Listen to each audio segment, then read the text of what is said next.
हरियाणा पंजाब का ਜਿਹੜੇ ਰਾਜਨੀਤਿਕ ਮਤਭੇਦ ਸੀ ਇਹਨਾਂ ਨੇ ਪਾਏ ਹੋਏ ਸੀ ਉਹ ਸਾਰੇ ਦੂਰ ਹੋ ਗਏ। ਭਾਈਚਾਰਾ ਬਣ ਗਿਆ, ਸਾਰੇ ਅਸੀਂ ਇਕੱਠੇ ਬੈਠਦੇ ਨੇ। ਪੰਜਾਬ ਹਰਿਆਣੇ ਵਾਲੇ ਗੱਲਾਂ ਕਰਦੇ ਨੇ, ਰਿਸ਼ਤੇਦਾਰੀਆਂ ਕੱਢਦੇ ਨੇ ਵੀ ਹਾਂ ਇੱਦਾਂ ਆਇਆ ਕਰਾਂਗੇ ਜਾਇਆ ਕਰਾਂਗੇ। ਹੁਣ ਇਹਨਾਂ ਨੇ SYL ਦਾ ਮੁੱਦਾ ਉਠਾਇਆ ਜੀ, ਉਹ ਵੀ ਇਹਨਾਂ ਦਾ ਫੈਲ ਹੋ ਗਿਆ ਹਰਿਆਣੇ 'ਚ। ਯੂਥ ਸਾਰਾ ਵੈਸੇ ਤਾਂ ਸਾਰਾ ਹੀ ਇੱਥੇ ਹਰਿਆਣੇ ਪੰਜਾਬ ਦਾ, ਬਾਕੀ ਜਿਹੜਾ ਹਲੇ ਵੀ ਘਰਾਂ ਪਾ ਕੇ ਮਤਲਬ ਕਮੈਂਟ ਕਰੀ ਜਾਂਦਾ ਹਾਂ ਕੈਂਟ ਚੱਕਦੇ ਫੱਟੇ ਐਂ ਫਲਾਣਾ, ਇਹਦਾ ਨਾ ਮਤਲਬ ਨਾ ਹਿੱਸਾ ਬਣੋ ਵੀ ਤੁਸੀਂ ਸਾਰੀ ਉਮਰ ਪਛਤਾਓਗੇ ਵੀ ਅਗਰ ਇਹਦਾ ਹਿੱਸਾ ਨਾ ਬਣ ਪਾਏ। अगर नहीं कोई मजबूरी है नहीं आ सकता तो फेसबुक ਤੇ ਇਹਨੂੰ ਆਪਣੇ ਅੰਦੋਲਨ ਨੂੰ ਪ੍ਰਮੋਟ ਕਰੋ, ਇਹਦੀ ਸੱਚਾਈ ਦਿਖਾਓ। ਜਿਹੜੇ ਵੀ BJP ਦੇ IT ਸੈੱਲ ਨੇ ਜਿਹੜੇ ਗਲਤ ਪੋਸਟਾਂ ਲਿਖਦੇ ਨੇ ਉਹਨਾਂ ਦਾ ਜਵਾਬ ਦਿਓ। ਤਾਂ ਸਾਰੇ ਇੱਕ ਜ਼ਰੂਰੀ ਹੈ ਜੀ, ਸਾਰਿਆਂ ਨੂੰ ਇੱਥੇ ਆ ਕੇ ਤੇ ਸ਼ਾਂਤੀ ਜ਼ਰੂਰੀ ਹੈ। ਜੋ ਘਰਾਂ ਦੀ ਮੀਰ ਰਹਿ ਰਹੇ ਨਾ ਉਹਨੂੰ ਕਹਿ ਕਾਏ ਵੇ ਆ ਕਿ ਉਹ ਹਾਰ ਸਾਂਭ ਕੇ ਰੱਖਣਾ। ਜੇ ਤੂੰ ਹਮ ਹੈਗੇ ਮਾਰਾ ਪੈ ਦਿਓ, ਨਹੀਂ तो इन्हें फोटो पै दियो। अपना नहीं जाना ही नहीं है तो एक संकल्प लेके आए हुए हैं भी घरा मुड़ना नहीं खाली हथ। 26 ਤਰੀਕ ਤੋਂ ਸ਼ੰਭੂ ਤੋਂ ਸ਼ੁਰੂ ਹੋਇਆ ਕਿਸਾਨੀ ਅੰਦੋਲਨ ਹੁਣ ਜਨ ਅੰਦੋਲਨ ਬਣ ਗਿਆ ਹੈ। ਦਿੱਲੀ ਦੀ ਫਿਜ਼ਾ ਵਿੱਚ ਤੁਹਾਨੂੰ ਇਨਕਲਾਬ ਦਿਖੇਗਾ, ਮਹਿਸੂਸ ਹੋਏਗਾ ਜਦ ਤੁਸੀਂ ਇੱਥੇ ਆ ਕੇ ਸ਼ਿਰਕਤ ਕਰੋਗੇ ਬਜ਼ੁਰਗਾਂ ਨਾਲ, ਕਿਸਾਨਾਂ ਨਾਲ। 26 ਤਰੀਕ ਦੀ ਤਸਵੀਰਾਂ ਉਹ ਤੁਹਾਡੇ ਜ਼ਿਹਨ 'ਚ ਆਉਣਗੀਆਂ, ਤੁਹਾਡੇ ਅੱਖਾਂ ਮੂਹਰੇ ਆਉਣਗੀਆਂ ਜਦ ਬੈਰੀਗੇਟਿੰਗ ਤੋੜੀ ਗਈ, एक छाल नवदीप ने मारी और उस तो इंस्पीरेशन जी चली। और कई कलाकार सुख करोड़ दी नाल असीं जद गलबात कीती सी उन्होंने भी कहा सीगा कि इंस्पीरेशन मेरी नवदीप है। इहो जे कई कलाकार ने जिन्हां दी यूथ दी चाहे बजुर्ग भी ने उन्हां दी इंस्पीरेशन नवदीप बनिया जिन्हें पानी दी बुछारां डाइवर्ट कीतियां। लेकिन उस तो पहलां क्योंकि वो तस्वीरां सब दे जहन च, लेकिन उस तो पहला दसदे ने कि 15 अगस्त तो और उस तो भी पहलां दे ये अंदोलन चल रहा है। हर दिन कोई ना कोई इवेंट होंदा है। अज इस वेले असी ਸਿੰਘੂ बॉर्डर ते हाँ तो तुसीं तस्वीरां देखो, बाई नवदीप इन्हां दे पिंड दे जिहड़े इन्हां दे भरा ने वो मौजूद ने। रेशम अनमोल इत्थे बैठे ने, इन्हां दे फ्रेंड जिहड़े 28 घंटे गड्डी चला के मुंबई तो आए ने, महाराष्ट्र तो किसानी अंदोलन की हमायत लई वो भी इत्थे मौजूद ने। तो खास गल ये है कि नवदीप उन्हां दे पिता वो भी इत्थे साडे नाल मौजूद ने। गलबात करांगे, जानने की कोशिश करांगे क्या क्या चीज़ां रहियां हुण तक दा सफ़र किहो जिहा रहा, क्योंकि वो सफ़र ने इंस्पीरेशन कईयां नूं दित्ती, लेकिन हुण अगे कैरी किवें हो रहा वो जरूर जाणांगे। नवदीप भाई शुरुआत तो तो करांगा कि अब तक का सफ़र तुसी जिवें हिंदी च जे तुहानूं कंफर्टेबल लगे हिंदी च दस्सिओ कि बैरीगेटिंग दी तस्वीरां सारे ने देखियां उत्थे। तुसी आही चेहरे मेरे याद है कि बाईओ नहीं सीगे, तुसी सीगे जिन्हां ने पहलां वो शुरुआत कीती, कईयां नूं इंस्पीरेशन मिली। लेकिन हुण तक दा सफ़र किहो जिहा रहा, उहनूं किवें कैरी कीता होया? सत श्री अकाल जी साਰਿਆਂ ਨੂੰ। ये आंदोलन जी पिछले 4 महीने से अपने अम्बाला के अंदर चल रहा है। जो लास्ट जी जब से यहाँ पे स्टार्ट हो से पिछले 4 महीने के अंदर, उसके बीच में हमने बड़े प्रोग्राम करे हैं, लोगों को जागरूक किया है। यहाँ पे सारे मतलब ये जो अपने पहले अध्यादेश आए थे, पहले हमने अध्यादेश पे लड़ाई लड़ी थी, फिर इन्होंने देखा भी ये लड़ाई थोड़ी लंबी हो जाएगी सरकार ने, तो इन्होंने जल्दी में कानून भी बना दिया, उसका राज्यसभा में दबनी मत से भी पास कर दिया था। तो ये बड़े लंबे टाइम से हम इसकी लड़ाई लड़ रहे हैं जी, पिछले 5 महीने से। अब एक मतलब पॉजिटिव एक मोड़ पे आ गया अपना आंदोलन, अब यहाँ पे रुका हुआ है और आने वाले टाइम के अंदर हम एक पॉजिटिव रिजल्ट यहाँ से लेके अपने घर को जाएंगे। पर अभी तक जो कोई कंक्लूजन है वो नहीं निकला है। सरकार कह रही है कि नए साल से पहले कोई ना कोई हल निकाल देंगे, नए साल से पहले कोई खुशखबरी दे देंगे। तो ऐसे में जब आप यहाँ पे मौजूद होते हो, यूथ मिलता है, क्या बातचीत होती है? देखो जी, हम तो आप चाहते हैं कि पॉजिटिव रिजल्ट ही हमें चाहिए। अगर सरकार कह रही है भी हाँ नए साल से पहले दे देंगे, दे दो, कानून रद्द कर दो, हम अपने घर चले जाएंगे। यहाँ सारे यूथ की एक ही डिमांड है कि अब तो कानून रद्द करा के ही घर पे जाएंगे, ऐसे कोई नहीं यहाँ से वापस जाना चाहता है। एक है अंदर अब लोगों में एक हक की आवाज़ उठाने की एक ताकत बन चुकी है, अपने लिए बोलना सीख रहे हैं। यहाँ से एक नए अपने भारत की शुरुआत होगी इस आंदोलन के बाद। बहुत ही ज़्यादा मोटिवेट है यहाँ पे यूथ, जितना भी मिलता है, बहुत जागरूक भी बहुत ज़्यादा हो चुका है जी। चेंजेस भी कहीं आए हैं, हर वर्ग में चेंजेस यहाँ से लोग साथ लेकर बिल्कुल चेंजेस ही हैं जी। सारे धर्म इत्थे इकट्ठे हो गए, सारा हिंदू धर्म, मुस्लिम धर्म, अपना सिख धर्म, सारे इत्थे सारे अरदासां हुंदियां ने, अपना इत्थे ही पाठ हुंदे ने, इत्थे ही सारी नमाज़ां पढ़ते ने। अपना हरियाणा पंजाब का ਜਿਹੜੇ ਰਾਜਨੀਤਿਕ ਮਤਭੇਦ ਸੀ ਇਹਨਾਂ ਨੇ ਪਾਏ ਹੋਏ ਸੀ ਉਹ ਸਾਰੇ ਦੂਰ ਹੋ ਗਏ। ਭਾਈਚਾਰਾ ਬਣ ਗਿਆ, ਸਾਰੇ ਅਸੀਂ ਇਕੱਠੇ ਬੈਠਦੇ ਨੇ। ਪੰਜਾਬ ਹਰਿਆਣੇ ਵਾਲੇ ਗੱਲਾਂ ਕਰਦੇ ਨੇ, ਰਿਸ਼ਤੇਦਾਰੀਆਂ ਕੱਢਦੇ ਨੇ ਵੀ ਹਾਂ ਇੱਦਾਂ ਆਇਆ ਕਰਾਂਗੇ ਜਾਇਆ ਕਰਾਂਗੇ। ਹੁਣ ਇਹਨਾਂ ਨੇ SYL ਦਾ ਮੁੱਦਾ ਉਠਾਇਆ ਜੀ, ਉਹ ਵੀ ਇਹਨਾਂ ਦਾ ਫੈਲ ਹੋ ਗਿਆ ਹਰਿਆਣੇ 'ਚ। ਵੀ ਇੱਕ ਨਵੀਂ ਸ਼ੁਰੂਆਤ ਇੱਥੋਂ, ਇੱਕ ਆਪਣੇ ਦੇਸ਼ ਨੂੰ, ਆਪਣੇ ਹਰਿਆਣੇ ਪੰਜਾਬ ਨੂੰ ਇੱਥੋਂ ਬੜੀਆ ਪੋਜ਼ੀਟਿਵ ਸ਼ੁਰੂਆਤ ਇੱਥੋਂ ਅੱਗੇ ਦੇਸ਼ ਨੂੰ ਮਿਲੇਗੀ। ਥੋੜਾ ਬੈਰੀਗੇਡਿੰਗ ਤੋਂ ਪਹਿਲਾਂ ਦਾ ਜ਼ਿਕਰ ਜ਼ਰੂਰ ਕਰਿਓ ਕਿ ਜਦੋਂ ਬੈਰੀਗੇਡਿੰਗ ਦਾ, ਕਿਉਂਕਿ ਉਹ ਤਸਵੀਰਾਂ ਸਭ ਨੂੰ ਯਾਦ ਹੈ, ਲੇਕਿਨ ਉਸ ਤੋਂ ਪਹਿਲਾਂ ਕਿੰਨੀ ਪਿੱਛੇ ਮਿਹਨਤ ਰਹੀ ਹੈ ਜਾਂ ਕਿਆ ਤੁਸੀਂ ਕਿੱਥੇ ਜਾਗਰੂਕਤਾ ਕਰੀ, ਉਹਦਾ ਜ਼ਰੂਰ ਜ਼ਿਕਰ ਕਰੋ। ਸਾਡਾ ਅੰਦੋਲਨ ਜੀ ਸਟਾਰਟ ਹੋ ਗਿਆ ਸੀ 20 ਜੁਲਾਈ ਤੋਂ। 20 ਜੁਲਾਈ ਨੂੰ ਅਸੀਂ ਪਹਿਲੀ ਟਰੈਕਟਰ ਦੀ ਰੈਲੀ ਕੀਤੀ ਸੀ। ਉਦੋਂ ਬਾਅਦ ਆਪਾਂ ਬਲੈਕ ਡੇ ਮਨਾਇਆ ਸੀ 15 ਅਗਸਤ ਨੂੰ। ਉੱਥੇ ਅਸੀਂ ਇੱਕ ਸਾਈਡ ਪੀਜੇਪੀ ਵਾਲੇ ਆਪਣਾ ਪ੍ਰੋਗਰਾਮ ਕਰ ਰਹੇ ਸੀ, ਉਹਨਾਂ ਨੇ ਆਪਣਾ ਦੇਸ਼ ਦਾ ਤਿਰੰਗਾ ਲਹਿਰਾਇਆ ਸੀ। ਇੱਕ ਸਾਈਡ ਅਸੀਂ ਆਪਣਾ ਬਲੈਕ ਡੇ ਮਨਾਇਆ ਸੀ। ਉੱਧਰ ਵੀ ਤੁਸੀਂ ਸਾਡੀ ਜਿਹੜੀ ਡੈਮੋਕ੍ਰੇਸੀ ਹੈ ਉਹਦਾ ਅੰਤ ਕਰਤਾ, ਬਿਲਕੁਲ ਹੀ ਕਿਸੇ ਨੂੰ ਬੋਲਣ ਦਾ ਰਾਈਟ ਨਹੀਂ ਰਿਹਾ, ਸਾਡੀ ਗੱਲਾਂ ਨਹੀਂ ਸੁਣਦੇ। ਉਹ ਤੋਂ ਬਾਅਦ ਜੀ ਅਸੀਂ ਫਿਰ ਆਪਣਾ ਇੱਕ 10 ਸਤੰਬਰ ਦੀ ਪਿੱਪਲੀ ਰੈਲੀ ਰੱਖੀ ਸੀ। ਪਿੱਪਲੀ ਰੈਲੀ 'ਚ ਸਾਡੇ ਤੋਂ ਇਹਨਾਂ ਨੇ ਡੰਡੇ ਡੁੰਡੇ ਵੀ ਮਾਰੇ। ਉੱਥੇ ਵੀ ਅਸੀਂ ਨੋ ਬੈਰੀਗੇਡਿੰਗ ਤੋੜ ਕੇ ਗਏ ਸੀ ਪਿੱਪਲੀ। ਉਹ ਤੋਂ ਬਾਅਦ ਸਾਡੇ 'ਤੇ ਇਹਨਾਂ ਨੇ ਉੱਥੇ ਡੰਡੇ ਡੁੰਡੇ ਮਾਰੇ, ਸਾਡੇ ਬੰਦਿਆਂ ਦੇ ਸਿਰ ਵੀ ਪਾੜੇ ਉਦਣ, ਅਤੇ ਸਾਡੇ 'ਤੇ ਉੱਥੇ ਕੇਸ ਵੀ ਕੀਤੇ ਸੀ 307 ਦੇ 2। ਉਹਦੀ 10 ਸਤੰਬਰ ਵਾਲੀ ਰੈਲੀ 'ਚ ਕੀਤੇ ਸੀ 2 307 ਦੇ ਕੇਸ। ਉਹ ਤੋਂ ਬਾਅਦ ਜੀ ਅਸੀਂ ਫਿਰ 4 ਹਲੇ ਵੀ ਚੱਲੇ ਵੇ ਉਹ ਚੱਲੇ ਹੋਏ ਨੇ ਜੀ, 10 ਸਤੰਬਰ ਦੇ ਪਏ ਹੋਏ ਨੇ, 11 ਸਤੰਬਰ ਨੂੰ ਪੈ ਗਏ ਸੀ। ਤਾਂ ਉਸ ਤੋਂ ਬਾਅਦ ਹੀ ਪੰਜਾਬ 'ਚ 12 ਸਤੰਬਰ ਨੂੰ ਫਿਰ ਉਹਨਾਂ ਨੇ ਆਪਣਾ ਰੋਡ ਜਾਮ ਕੀਤਾ ਸੀ ਪਹਿਲਾਂ ਪੰਜਾਬ ਦੇ ਅੰਦਰ, ਵੀ ਇਹਨਾਂ ਦੇ ਝੂਠੇ ਕੇਸ ਪਾਏ ਨੇ, ਇਹਨਾਂ ਡੰਡੇ ਮਾਰੇ ਨੇ ਉੱਥੇ।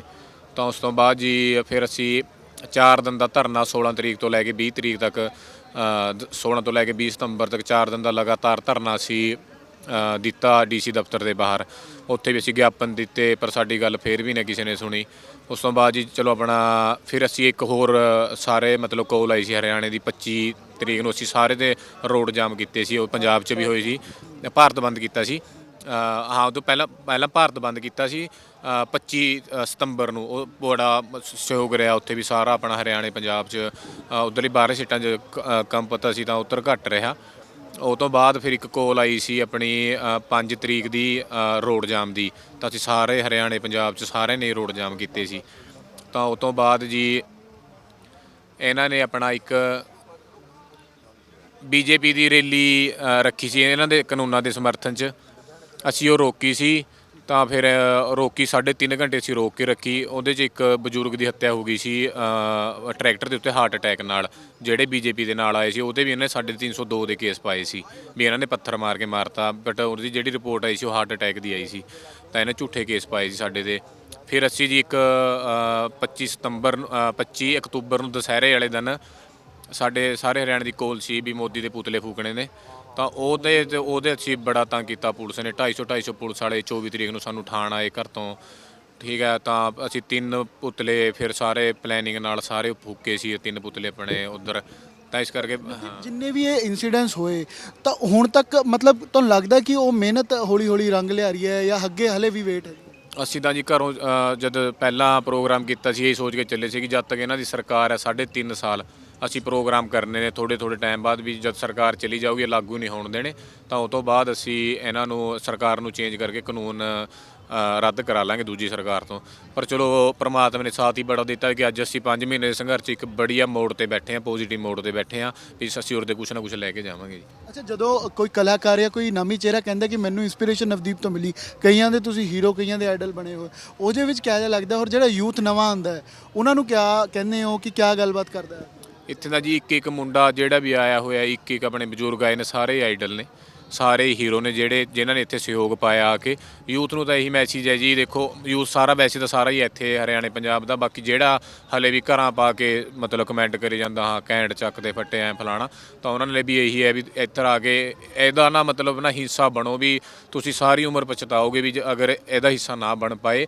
ਤਾਂ ਅਸੀਂ ਇਹੀ ਅਪੀਲ ਕਰਦੇ ਹਾਂ ਕਿ ਇੱਥੇ ਆ ਕੇ ਇਹਦਾ ਹਿੱਸਾ ਬਣੋ। ਅਗਰ ਨਹੀਂ ਕੋਈ ਮਜਬੂਰੀ ਹੈ ਨਹੀਂ ਆ ਸਕਦਾ ਤਾਂ ਫੇਸਬੁੱਕ 'ਤੇ ਇਹਨੂੰ ਆਪਣੇ ਅੰਦੋਲਨ ਨੂੰ ਪ੍ਰਮੋਟ ਕਰੋ, ਇਹਦੀ ਸੱਚਾਈ ਦਿਖਾਓ। ਜਿਹੜੇ ਵੀ ਬੀਜੇਪੀ ਦੇ ਆਈਟੀ ਸੈੱਲ ਨੇ ਜਿਹੜੇ ਗਲਤ ਪੋਸਟਾਂ ਲਿਖਦੇ ਨੇ ਉਹਨਾਂ ਦਾ ਜਵਾਬ ਦਿਓ। ਤਾਂ ਸਾਰੇ ਇੱਕ ਜ਼ਰੂਰੀ ਹੈ ਜੀ, ਸਾਰਿਆਂ ਨੂੰ ਇੱਥੇ ਆ ਕੇ ਤੇ ਸ਼ਾਂਤੀ ਜ਼ਰੂਰੀ ਹੈ। ਇੱਕ ਦੇ ਸ਼ਾਂਤੀ ਨਾਲ ਹੀ ਅਸੀਂ ਇਹ ਅੰਦੋਲਨ ਜਿੱਤ ਕੇ ਜਾਵਾਂਗੇ। ਬਾਈ ਜੀ ਹੋਣੀ ਕਿਉਂਕਿ ਇਹ ਟੈਂਟ 'ਚ ਉਹੀ ਮੌਜੂਦ ਨੇ ਜਿਹੜੇ ਪਹਿਲੀ ਬੈਰਿੰਗ ਡੇ ਸੀ। ਬਾਈ ਜੀ ਉਸ ਦਿਨ ਕਿਵੇਂ ਦਾ ਮਾਹੌਲ ਸੀਗਾ ਤੇ ਹੁਣ ਤੱਕ ਕਿੰਨਾ ਕਿਉਂਕਿ ਹੌਸਲਾ ਵਧਿਆ ਹੈ, ਹਰ ਦਿਨ ਨੌਜਵਾਨ ਬਜ਼ੁਰਗ ਇੱਥੇ ਪਹੁੰਚ ਰਿਹਾ ਹੈ, ਤਾਂ ਕਿੰਨਾ ਹੌਸਲਾ ਹੁਣ ਤੱਕ ਜਿਵੇਂ ਵੱਧ ਗਿਆ ਹੈ, ਕਿੰਨੇ ਫਰਕ ਮਹਿਸੂਸ ਕਰਦੇ ਹੋ ਔਰ ਕਿਸ ਮੋੜ ਤੇ ਦੇਖਦੇ ਹੋ? ਸਾਰੇ ਹੀ ਦਰਸ਼ਕਾਂ ਨੂੰ ਸਤਿ ਸ਼੍ਰੀ ਅਕਾਲ, ਰਾਮ ਰਾਮ, ਕਿਸਾਨ ਏਕਤਾ ਜਿੰਦਾਬਾਦ। ਜਿਹੜਾ हौसले वाली गल है ना, मैं आपको एक बात बता दूँ, स्पष्ट तौर पर मैं हिंदी में बोलना चाहूँगा क्योंकि अपनी आवाज़ ज़्यादा पहुँचनी चाहिए। ਉਸ ਤੋਂ ਬਾਅਦ अपन ने 25 अक्टूबर का दशहरा मनाया। उसके बाद ਜਿਹੜਾ रोड जाम का एक 5 नवंबर का प्रोग्राम था नेशनल हाईवे। ਉਸ ਤੋਂ ਬਾਅਦ ਆਪਾਂ ਨੇ ਉਹ ਕਰਿਆ। ਜਿਹੜੀ ਆ ਟੀਮ ਬੈਠੀ ਹੈ ਸਾਡੇ ਕੋਲ, ਇਦਾਂ ਹੀ ਹਰ ਇੱਕ ਜ਼ਿਲ੍ਹੇ ਵਿੱਚ ਇੱਕ ਟੀਮ ਹੈ, ਆਪਣੇ ਸਾਰੀ ਟੀਮਾਂ ਨੇ ਇਕੱਠੀਆਂ ਨੇ। ਜਿਹੜੇ ਮਾਹੌਲ ਬਣਿਆ ਹੋਇਆ ਹੁਣ, ਕਾਨੂੰਨ ਰੱਦ ਕਰਾਉਣਾ ਨਹੀਂ ਇਕੱਲਾ। ਆਪਾਂ ਨੇ ਕਾਨੂੰਨ ਮੰਨ ਲਓ ਰੱਦ ਵੀ ਹੋ ਗਏ, ਕਾਨੂੰਨ ਵਾਪਸ ਹੋ ਗਏ ਤੇ ਸਰਕਾਰ ਨੇ ਵਾਪਸ ਲੈ ਲਏ। ਜਿਹੜੀ ਕਿਸਾਨ ਕੀ ਸਥਿਤੀ ਹੈ ਉਹ ਸੇਮ ਹੈ। ਆਪਾਂ ਨੂੰ ਕਿਸਾਨ ਦੀ ਜਿਹੜੀ ਸਥਿਤੀ ਆ ਉਹ ਕਾਨੂੰਨ ਬਣਨ ਤੋਂ ਪਹਿਲੇ ਵੀ ਆਤਮ ਹੱਤਿਆ ਹੁੰਦੀ ਸੀ, ਫਿਰ ਅੱਗੇ ਵੀ ਹੋਊਗੀ। ਉਹ ਕਰਜ਼ੇ ਦੀ ਮਾਰ ਦੇ ਥੱਲੇ ਆ, ਉਹਨੂੰ ਰੇਟ ਨਹੀਂ ਮਿਲਦਾ ਫਸਲ का। ਆਪਾਂ MSP ਗਰੰਟੀ ਕਾਨੂੰਨ ਖਰੀਦ ਕੇ ਗਰੰਟੀ का ਕਾਨੂੰਨ ਬਣਾਉਣਾ ਚਾਹਾਂ, ਜਿਹੜੀ ਮਤਲਬ ਕਿ ਇੱਥੇ ਲੈ ਕੇ ਜਾਏਂਗੇ। ਜਿਹੜੀ ਆਪਣੀ ਡਿਮਾਂਡ ਹੈ ਵੀ ਕਿਸਾਨ ਦੀ ਜਿਹੜੀ ਸਥਿਤੀ ਆ ਉਹ ਕਿਸ ਤਰ੍ਹਾਂ ਸੁਧਰੂਗੀ। ਤੇ ਅੱਜ ਦਾ ਜਿਹੜਾ ਯੂਥ ਆ ਮੇਨਲੀ, ਉਹ ਅੱਜ ਕਲਾਕਾਰਾਂ ਦੇ ਪਿੱਛੇ ਲੱਗ ਕੇ ਨਹੀਂ, ਉਹਨਾਂ ਨੇ ਚੰਗਾ ਸੁਣਨਾ ਸ਼ੁਰੂ ਕੀਤਾ, ਕਲਾਕਾਰਾਂ ਨੇ ਚੰਗਾ ਗਾਣਾ ਸ਼ੁਰੂ ਕਰਤਾ। ਠੀਕ ਹੈ, ਤੇ ਉਹ ਆਪ ਦੀ ਇਨਸਪੀਰੇਸ਼ਨ ਲੈ ਕੇ ਆਪ ਦੇ ਪਿਓ ਦੀ ਜ਼ਮੀਨ ਵਾਸਤੇ, ਆਪਣੀ ਖੇਤੀ ਵਾਸਤੇ, ਆਪਣੀ ਫਸਲ ਵਾਸਤੇ ਉਹ ਲੜਾਈ ਲੜ ਰਹੇ ਨੇ ਆਪਣੇ ਰਾਈਟ ਲਈ। ਇੱਥੇ ਆਲ ਇੰਡੀਆ ਤੋਂ ਯੂਥ ਜੁੜਿਆ ਹੋਇਆ ਹੈ, ਉਹ ਸੰਗਠਿਤ ਆ ਤੇ ਉਹ ਆਪਣੇ ਅਲੱਗ-ਅਲੱਗ ਪੱਖ ਵੀ ਰੱਖਦੇ ਨੇ। ਯੂਥ ਦੇ ਕੋਲ ਇੱਕ ਵੱਡੀ ਡਿਮਾਂਡ ਵੀ ਹੈ, ਕਿਉਂਕਿ ਅੱਜ ਤੱਕ ਐਗਰੀਕਲਚਰ ਨੂੰ ਨਾ ਇੱਕ ਮਤਲਬ ਕਿ ਇੰਡਸਟਰੀਅਲ ਫੇਸ ਦੇ ਵਿੱਚ, ਰੋਜ਼ਗਾਰ ਦੇ ਫੇਸ ਦੇ ਵਿੱਚ ਨਹੀਂ ਰੱਖਿਆ ਗਿਆ ਹੈਗਾ। ਜਿਹੜੀ ਇੱਕ ਵੱਡੀ ਪ੍ਰੋਬਲਮ, ਉਹ ਮੰਨਦੇ ਨੇ ਵੀ ਆਪਾਂ ਐਗਰੀਕਲਚਰ ਸੈਕਟਰ ਦੇ ਵਿੱਚ ਵੀ ਬਹੁਤ ਵੱਡਾ ਇੱਕ ਰੋਜ਼ਗਾਰ ਦਾ ਸੈਕਟਰ ਖੜਾ ਕਰ ਸਕਦੇ ਹਾਂ, ਕਿਉਂਕਿ ਹਜੇ ਤੱਕ ਇਹਨੂੰ ਸੈਕਟਰ ਹੀ ਨਹੀਂ ਮੰਨਦੇ। ਯੂਥ ਨੂੰ ਇੱਕ ਆਇਡੈਂਟੀਟੀ ਬਣਾਈ ਗਈ ਸੀਗੀ ਵੀ ਜੌਬ ਜ਼ਿਆਦਾ ਜ਼ਰੂਰੀ ਆ ਤੇ ਖੇਤੀ ਕਰਨਾ ਇੱਕ ਮਤਲਬ ਕਿ ਨਿਚਲਾ ਪੱਧਰ ਮੰਨਿਆ ਜਾਂਦਾ ਸੀਗਾ। ਜਦੋਂ ਪਰ ਬਾਬੇ ਨਾਨਕ ਦੀ ਬਾਣੀ ਆ, ਉਹ ਕਦੇ ਝੂਠ ਨਹੀਂ ਹੋਈ, ਉੱਤਮ ਖੇਤੀ ਮੱਧਮ ਵਪਾਰ। ਉਹ ਗੱਲ ਅੱਜ ਸੱਚ ਹੋ ਚੁੱਕੀ ਹੈ। ਖੇਤੀ ਤਾਂ ਕਲਚਰ ਨਾਲ ਜੁੜੀ ਵੀ ਹੈ, ਪੰਜਾਬ ਦੇ ਕਿੱਤੇ ਤੋਂ ਇਲਾਵਾ ਇਹ ਕਲਚਰ ਵੀ ਹੈ। ਹਾਂ, ਪੰਜਾਬ ਦਾ ਨਹੀਂ, ਪੂਰੇ ਦੁਨੀਆ ਦਾ, ਜਿਹੜਾ ਨਹੀਂ ਹਰਿਆਣੇ ਦਾ ਨਹੀਂ ਕਹਿ ਸਕਦੇ, ਪੂਰੇ ਸੰਸਾਰ ਦਾ। ਕਿਉਂਕਿ ਜਦੋਂ ਬਿਮਾਰੀ ਫੈਲੀ, ਟੋਟਲ ਇੰਡਸਟਰੀ ਬੰਦ ਸੀ, ਟੋਟਲ ਰੀਅਲ ਏਸਟੇਟ ਬੰਦ ਸੀਗੇ, ਟੋਟਲ ਮਾਲ ਬੰਦ ਸੀ, ਟੋਟਲ ਸਕੂਲ ਕਾਲਜ ਈਵਨ ਤੱਕ ਕਿ ਹਰ ਇੱਕ ਸ਼ੋਅ ਬੰਦ ਸੀਗੀ, ਪਰ ਖੇਤੀ ਚੱਲਦੀ ਸੀ। ਸਰਹੱਦ ਤੇ ਕਿਸਾਨ ਫੌਜੀ ਨੇ, ਹੈ ਨਾ, ਔਰ ਉਰੇ ਕਿਸਾਨ ਬੈਠਿਆ ਹੋਇਆ ਹੈ। ਲੇਕਿਨ ਇਸ ਦੀ ਚਿੰਤਾ ਵੀ ਕਿਤੇ ਨਾ ਕਿਤੇ ਸਰਕਾਰ ਨੂੰ ਨਹੀਂ ਹੈ, ਔਰ ਹਿਮਾਇਤ ਆਉਣੀ ਸ਼ੁਰੂ ਹੋ ਗਈ ਹੈ। ਜਿਵੇਂ ਹਰ ਵਰਗ ਦੇ ਵਿੱਚੋਂ ਕਿਸਾਨ ਹਮਾਇਤੀ ਲੋਕ ਨਿਕਲਣੇ ਸ਼ੁਰੂ ਹੋ ਗਏ ਨੇ, ਤਾਂ ਇਸ ਦਾ ਕੀ ਅਸਰ ਨਹੀਂ ਪਏਗਾ? ਪੂਰੀ ਚਿੰਤਾ ਸਰਕਾਰ ਨੂੰ। ਸਰਕਾਰ ਬਹੁਤ ਡਰੀ ਹੋਈ ਆ। ਜੇ ਨਾ ਡਰੀ ਹੁੰਦੀ, ਇਹ ਡੰਡਾ ਨਹੀਂ ਮਾਰ ਸਕਦੀ, ਇਹ ਗੋਲੀ ਚਲਾਉਣ ਦੀ ਤਾਕਤ ਨਹੀਂ ਇਹਦੇ ਵਿੱਚ ਹੈਗੀ। ਅਸੀਂ ਇਹਨਾਂ ਦਾ ਵਿਰੋਧ ਕਰਦੇ, ਇਹਨਾਂ ਨੂੰ ਪਿੰਡਾਂ ਦੇ ਵਿੱਚ ਵੜਨ ਦਿੰਦਾ। 5 ਮਹੀਨੇ ਤੋਂ ਪੂਰੀ ਹਰਿਆਣਾ ਸਰਕਾਰ ਅਸੀਂ ਬ੍ਰੇਕ ਕੀਤੀ ਹੋਈ ਆ, ਕੋਈ ਪ੍ਰੋਗਰਾਮ ਨਹੀਂ ਸੀ ਕਰਨ ਦਿੱਤਾ। ਇਹ ਡਰੇ ਹੋਏ ਆ, ਲੇਕਿਨ ਇਹ ਪਬਲਿਕ ਦੇ ਚੁਣੇ ਹੋਏ ਲੀਡਰ ਨਹੀਂ ਹੈਗੇ। ਇਹ ਸਰਕਾਰ ਕਾਰਪੋਰੇਟ ਦੀ ਆ, ਇਹ ਉਹਨਾਂ ਦੇ ਨੌਕਰ ਨੇ। ਕਾਰਪੋਰੇਟ ਜਿਵੇਂ ਇਹਨਾਂ ਨੂੰ ਕਹੂਗਾ ਉੱਦਾਂ ਇਹਨਾਂ ਨੇ ਕਾਨੂੰਨ ਬਣਾਉਣੇ ਆ। ਜੇ ਇਹ ਪਬਲਿਕ ਦੀ, ਲੋਕਤੰਤਰ ਦੀ ਸਰਕਾਰ ਹੁੰਦੀ, ਇਹਨਾਂ ਨੂੰ ਜਨ ਭਾਵਨਾ ਦਾ ਪਤਾ ਹੁੰਦਾ, ਇਹਨਾਂ ਨੂੰ ਪਬਲਿਕ ਦੇ ਦੁੱਖ ਦਾ ਪਤਾ ਹੁੰਦਾ, ਤਾਂ ਇਹਨਾਂ ਨੇ 1 ਮਿੰਟ ਵੀ ਨਹੀਂ ਲਾਣਾ ਸੀ। ਜਦ ਪੰਜਾਬ ਦੇ ਵਿੱਚ, ਹਰਿਆਣਾ ਦੇ ਵਿੱਚ ਪ੍ਰੋਟੈਸਟ ਹੋਏ ਸੀ, ਐਜੀਟੇਸ਼ਨ ਹੋਈ ਸੀ, ਤਦ ਹੀ ਇਹਨਾਂ ਨੇ ਇਹ ਵਾਪਸ ਲੈ ਲੈਣੇ ਸੀ। ਲੇਕਿਨ ਹੰਕਾਰੀ ਨੇ, ਸੱਤਾ ਦੇ ਨਸ਼ੇ ਦੇ ਵਿੱਚ ਅੰਧੇ ਨੇ। ਸਭ ਤੋਂ ਖਤਰਨਾਕ ਨਸ਼ਾ ਹੁੰਦਾ ਸੱਤਾ ਦਾ। ਇਸ ਕਰਕੇ ਕਈ ਵਿੱਚ ਕਿਸਾਨ ਇਹ ਵੀ ਕਹਿੰਦੇ ਕਿ ਅਸੀਂ ਸ਼ਾਇਦ ਲੇਟ ਜਾਗੇ ਹਾਂ ਜਾਂ ਲੇਟ ਇਹ ਸ਼ੁਰੂ ਕੀਤਾ ਹੈ, ਸਾਨੂੰ ਪਹਿਲਾਂ ਕਰ ਦੇਣਾ ਚਾਹੀਦਾ ਸੀਗਾ। ਜਦੋਂ 370 ਹੋਈ ਜਾਂ ਕੁਝ ਐਸੇ ਡਿਸੀਜਨਸ ਹੋਏ, ਤਾਂ ਇਹ ਜਦੋਂ ਧੱਕਾਸ਼ਾਹੀ ਵਾਲੀ ਚੀਜ਼ਾਂ, ਉਹ ਕਹਿੰਦੇ ਨੇ ਕਿ ਜਦੋਂ ਹੀ ਵਿਰੋਧ ਸ਼ੁਰੂ ਕਰ ਦੇਣਾ ਚਾਹੀਦਾ, ਪਰ ਕਹਿੰਦੇ ਉਹ ਗੱਲ ਹੁਣ ਸਾਡੇ ਤੱਕ ਆ ਗਈ।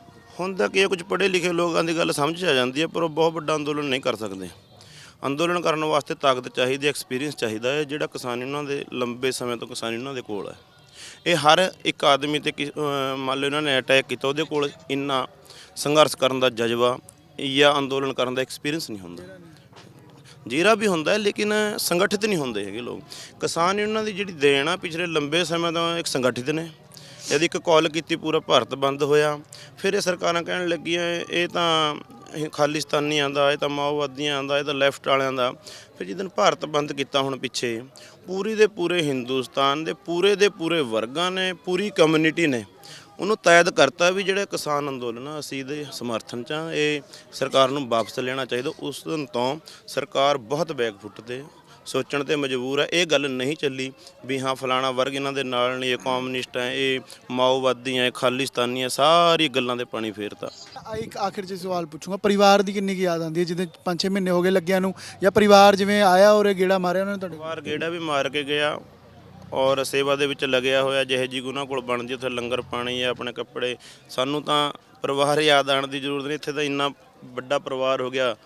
ਤੇ ਉਸ ਪਰਿਵਾਰ ਦੇ ਵੱਲ ਤਾਂ ਮੰਨ ਲੈ ਹਾਲ ਚਾਲ ਪੁੱਛ ਲਈਦਾ ਆ, ਲੇਕਿਨ ਬਹੁਤ ਬੜਾ ਸਹਿਯੋਗ ਆ, ਇੰਨੀ ਬੜੀ ਉਪਲਬਧੀ ਆ, ਇੰਨਾ ਜਨ ਸਮਰਥਨ ਆ, ਇਹ ਉਹਨਾਂ ਗੱਲਾਂ ਤੋਂ ਬਹੁਤ ਉੱਚੇ ਆ। ਤੁਹਾਨੂੰ ਵੀ ਇਹ ਚੀਜ਼ਾਂ ਕੋਈ ਘੱਟ ਹੀ ਪੁੱਛਦਾ ਹੋਗੇ ਕਿ ਪਰਿਵਾਰ ਦਾ ਕੀ ਹਾਲ ਹੈ, ਹੁਣ ਪਰਿਵਾਰ ਦੀ ਯਾਦ ਆਉਂਦੀ ਹੈ, ਉੱਥੇ ਕੀ ਘਰੇ ਕਿਹੋ ਜਿਹਾ ਮਾਹੌਲ? ਘਰੇ ਤਾਂ ਆਮ ਮਾਹੌਲ ਹੈ ਕਿ ਮੇਰਾ ਪਿੰਡ ਪੰਜੋਖਰਾ ਸਾਹਿਬ ਹੈ ਜੀ। ਮੇਰੇ ਪਿੰਡ ਤੋਂ ਹਰ ਰੋਜ਼ ਮਤਲਬ ਕਿ 2-4 ਕਾਰਾਂ ਬੀਬੀਆਂ ਦੀਆਂ ਆ ਜਾਂਦੀਆਂ ਤੇ ਉਹ ਆਪਣਾ ਪਰਿਵਾਰ ਹੀ ਬਣ ਕੇ ਆਉਂਦੀਆਂ ਨੇ ਸਾਰੀਆਂ, ਤੇ ਬੱਚੇ ਵੀ ਨਾਲੇ ਆ ਜਾਂਦੇ ਨੇ। ਹੁਣ ਪਰਿਵਾਰ ਇੱਥੇ ਹੀ ਬਣਾ ਲਿਆ, ਡਟੇ ਹੋਏ ਆ, ਸਿਰ ਤੇ ਕਫਨ ਬੰਨ੍ਹ ਕੇ ਆਏ ਆ, ਬਸ ਆਹ ਗੱਲ ਹੈ। ਨਵਦੀਪ ਦੇ ਪਿਤਾ ਵੀ ਨੇ, ਇਹਨਾਂ ਨਾਲ ਵੀ ਗੱਲਬਾਤ ਤੁਹਾਡੀ ਕਰਾਉਂਗੇ ਕਿ ਇਹ ਕੀ ਸੋਚ ਰੱਖਦੇ ਨੇ, ਕਿ ਅੱਗੇ ਕਿਵੇਂ ਦੇਖਦੇ ਨੇ। ਪਹਿਲਾਂ ਤਾਂ ਬਾਪੂ ਜੀ ਤੁਹਾਨੂੰ ਤੁਸੀਂ ਮੁਬਾਰਕ ਦੇ ਪਾਤਰ ਹੋ ਕਿ ਨਵਦੀਪ ਕਈ ਯੂਥ ਦੀ ਮੋਟੀਵੇਸ਼ਨ ਬਣਿਆ, ਇੰਸਪੀਰੇਸ਼ਨ ਬਣਿਆ ਹੈ, ਤੇ ਅੱਗੇ ਤੁਸੀਂ ਹੋਰ ਤੁਹਾਨੂੰ ਜਿਹੜਾ ਯੂਥ ਮਿਲਦਾ ਤੁਸੀਂ ਉਹਨੂੰ ਕੀ ਕਹਿੰਦੇ ਹੋ? ਅਸੀਂ ਤਾਂ ਉਸ ਯੂਥ ਨੂੰ ਇਹੀ ਕਹਿੰਦੇ ਆ ਵੀ ਤੁਸੀਂ ਵੀ ਸਾਰੇ ਜਣੇ ਨਵਦੀਪ ਬਣੋ। ਮੇਲੇ ਤੇ ਸਾਰੇ ਹੀ ਨਵਦੀਪ ਨੇ। ਜਿਹੜੀ ਬਹਾਦਰੀ ਇਹਨਾਂ ਨੇ ਦਿਖਾਈ ਆ, ਤੁਸੀਂ ਵੀ ਆਪਣਾ ਕਾਇਮ ਰਹੋ। ਆਪਣਾ ਯੂਥ ਦਾ ਜੋ ਵੀ ਆਪਣਾ ਸੰਗਠਨ ਬੜੇ ਉੱਚੇ ਪੱਧਰ ਤੇ ਤਿਆਰ ਕਰੋ। ਬਜ਼ੁਰਗ ਵੀ, ਮਾਤਾਵਾਂ ਵੀ ਸਾਰੇ ਇਸ ਅੰਦੋਲਨ 'ਚ ਐਜੀਟੇਸ਼ਨ 'ਚ ਸ਼ਾਮਲ ਨੇ, ਲੇਕਿਨ ਦਿਨ ਪ੍ਰਤੀ ਦਿਨ ਕੋਈ ਜਿੱਦਾਂ ਉਮੀਦ ਹੁੰਦੀ ਹੈ, ਸਵੇਰੇ ਉੱਠਦੇ ਨੇ ਕਿ ਅੱਜ ਸ਼ਾਇਦ ਬੈਠਕ ਹੋਏਗੀ, ਅੱਜ ਕੋਈ ਹੱਲ ਨਿਕਲੇਗਾ, ਪਰ ਉਹੀ ਹੁੰਦਾ ਹੈ ਕਿ ਫਿਰ ਉਵੇਂ ਬਾਹਰ ਸੇਵਾ ਹੁੰਦੀ ਹੈ, ਲੋਕ ਆਉਂਦੇ ਨੇ, ਰਾਤ ਹੋ ਜਾਂਦੀ ਹੈ, ਲੇਕਿਨ ਹੱਲ ਕੋਈ ਨਹੀਂ। ਹੱਲ ਵੀ ਨਿਕਲੂਗਾ।